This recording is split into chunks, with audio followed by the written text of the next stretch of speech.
Okay, another day, another vlog. So, ginagawa po natin ngayon is one day, one langis lang. No, paisa-isa lang. Ibinabawas ko lang sa kinikita ko to eh. Ayaw nyo naman magpadala, di ba? So, ibinabawas ko lang. Mo-order ako, bumibili ko ng langis para walang bias. Okay? So, magte-test lang po tayo ng langis. This is only for curiosity purposes. Wala po tayong kinalaman sa kahit anong brand. So, ito na. So, ito yung testing natin ngayon. Makiworks Synthetic 2050 Basic Touring Oil. Uy, Jaso MB, API, SL. Yan. So, yun yung mga nakasulat. Okay? Ito yung nakasulat ha.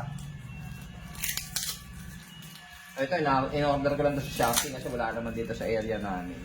So, wala rin naman wala rin mag-sponsor. Okay. So, buksan natin. As usual, check muna natin yung ating roller. Makinis. Tapos, ang ating pwesto. Tapos, yung ating stud. Ang ating stud. So, ayun yung dati natin tinesting. Inikot lang natin kasi para fair. Baka sabihin yung pinapalitan ng malambot. Yan yung masabi ng mga ewan. So, inikot lang natin siya. Dito naman tayo magte-testing. Kasi sayang kung mag-isa-isa tayo. Ganun po talaga yung nagte-test.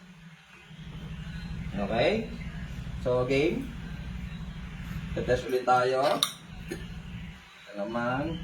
So, ang langis na to is intended for loaded engine. Yun yung sabi. So, sealed. Intended for loaded engine. Testing natin. So, malapot to 2050. Medyo malapot nga. Okay, tingnan natin.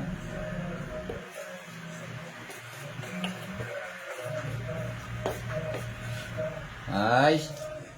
So, ayan, kita naman tayo sa camera. Lagyan natin yung ating ulit. Stud.